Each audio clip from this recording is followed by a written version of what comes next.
నాకు పిల్లలు పుట్టినప్పుడు నేను ఎందుకు బతకాలని విరక్తితో కొంతమంది మాట్లాడతారు. దానికి నీ సమాధానం ఏమై ఉందో నాకు తెలియదు, కానీ నా సమాధానం చెప్తా. ఈరోజు కాకపోతే రేపు ఇస్తాడు బిడ్డని, రేపు కాకపోతే ఇంకో సంవత్సరానికైనా ఇస్తాడు బిడ్డని. ఇవ్వకపోతే ఒక అనాథ బిడ్డను తెచ్చి పెంచుకో, సేవ చేసిన దాన్ని అవుతావు. ఒక అనాథ బిడ్డను తెచ్చి పెంచుకో, సేవ చేసిన దాన్ని అవుతావు, సేవ చేసినోడు అవుతావు. అలాగా దిక్కులేని పిల్లల్ని తెచ్చుకొని పెంచుకొని ఆ పిల్లలు వచ్చిన తర్వాత వీళ్ళు సంతానం పొందిన సాక్ష్యాలు బోల్డన్ ఉన్నాయి. దేవుడు నీకు ఇవ్వకపోతే దిక్కు లేదా? నువ్వు కానీ బిడ్డను పెంచి పెద్ద చేస్తే అది బాధ్యత. ఎవరో తల్లి కన్నా బిడ్డను తీసుకొచ్చి నువ్వు పెంచి పెద్ద చేస్తే అది సేవ. దేనికి బహుమానం ఉందో తెలుసా? నువ్వు పెంచి పెద్ద చేసిన నీ బిడ్డకు బహుమానం ఉండదు. కానీ ఎవరో కన్న తల్లి బిడ్డను తీసుకొచ్చి నువ్వు పెంచి పెద్ద చేసి రెక్కలు తీసుకొచ్చి మన్నన చేస్తే దానికి నీకు సేవ చేసిన తాలూకు బహుమానం వచ్చింది. దానికి చావాలనుకోవటం ఎందుకు? దానికి జీవితం మీద రక్త బుట్టి అంతగా ఏడవటం ఎందుకు? మా అత్తగారు ఇలా అంటున్నారు, మామగారు ఇలా అంటున్నారు, నా భర్త ఇలా అంటున్నాడు అంటే నువ్వు పిల్లల్ని కనేటట్టు అయితేనే వాళ్ళు నిన్ను ప్రేమించేటట్ట, లేకపోతే నిన్ను ద్వేషించేటట్ట. అలాంటి సుంఠా వాళ్ళ ప్రేమ దక్కలేదని ఏడుస్తావా సుంఠా ముఖం వేసుకొని అని అనాలనిపించింది, కానీ నేను అనను. దేవునికి స్తోత్రం. మరి అవకాశవాదులు సుంఠా ముఖం వాళ్ళే మనుషులండి. లోపం పురుషుడిది అయితే మరి ఏం చేస్తారు? మరి పనికి మాలిన అత్త, ఒక్కొక్క అత్త మాట్లాడిద్ది దిక్కుమాలింది,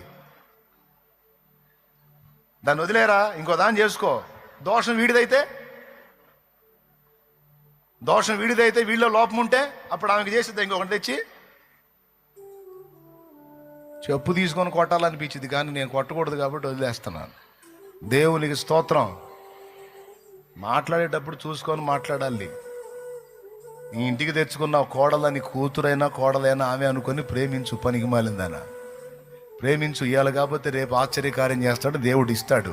అంతేకాని దాన్ని వదిలే దీన్ని వదిలే పెత్తనం ఉందని పెత్తనం సాగిస్తున్నావేమో. నీది దిగిపోయే గవర్నమెంట్, నీ కోడలు ఎక్కే గవర్నమెంటు. ఓవర్ యాక్షన్ చేసి పిచ్చి పిచ్చి కథలు పడ్డావా, రేపు మోకాళ్ళు ముందుకు వచ్చినాడు మంచంలో పడ్డనాడు తెప్పాళ్ళు తీసుకొని మూతికి పెట్టి పొడిచిద్ది. చెప్పుకోలేక, మూలగలేక, లేవలేక, పరిగెత్తలేక, సావలేక, బతకలేక కుక్క సాగు చేస్తావు. అందుకే ఆడవాళ్ళకి మొగాళ్ళకి అందరికీ చెబుతున్నా, ఎచ్చులు పడవాకండి, సాగుతుందని సాగించుకోవాకండి, పగిలిపోద్ది. దేవునికి స్తోత్రం. హలే, ఎవరి మీద ఎవరు సాగించుకోవద్దు. చేతనైతే ప్రేమిద్దాం, ఆదరిద్దాం, ధైర్యపరుద్దాం. బిడ్డని కనలేకపోయాను, గొడ్రాలనయ్యాను అత్తమ్మ అంటే మా దగ్గరకు తీసుకో, రారా తల్లి. బిడ్డ లేకపోతే పెంచుకుందామమ్మా, ఒక బిడ్డను తెచ్చుకొని. ఏమైందిరా, బంగారాన్ని దొరికావమ్మా, నాకు చాలమ్మా. నువ్వు బిడ్డను గంటేనా ఏంది, కనకపోయినా నాకు బిడ్డవేదా అని దగ్గర తీసుకో. మా అత్త బంగారం అని దండం పెట్టుకుంటుంది. రేపు నువ్వు మంచానో కంచానో పడితే చక్కగా చూసి ఎల్లబుచ్చిద్ది, లేకపోతే నీకుంటుంది. స్తోత్రం. ఏమని పొడిచిద్దో తెలుసా? నా భర్త నా నుంచి కాకుండా చేసి ఇంకొక ఆమెనిచ్చి పెళ్లి చేయాలని చూసింది. మొద నష్టపోతే చెయ్యివే, ఇప్పుడు చెయ్యి పెళ్ళి, నేను చేస్తాను, నేను బతికున్నంత వరకు నీకు చేస్తాను నేను పెళ్ళి అని అంటది. వద్దా పరిస్థితి? సరి చేసుకుందాం, దిద్దుకుందాం. ఎవరో ఏదో అన్నారని కృంగిపోయి కుమిలిపోయి నిరాశపడద్దు. నువ్వు దేవునికి కావాలి. నా దేవునికి నువ్వెంతో శ్రేష్టమైన వాడివి, శ్రేష్టమైన దానివి. ఆయనకి తెలియకుండా నీ జీవితంలో ఏది జరగట్లేదు. జరుగుతున్నవన్నీ నా ప్రభువుకి తెలిసి అనుమతించబడుతున్నాయి. అవన్నీ నీకు వన్నె తెచ్చేవే కానీ నిన్ను నష్టపుచ్చేవి కాదు.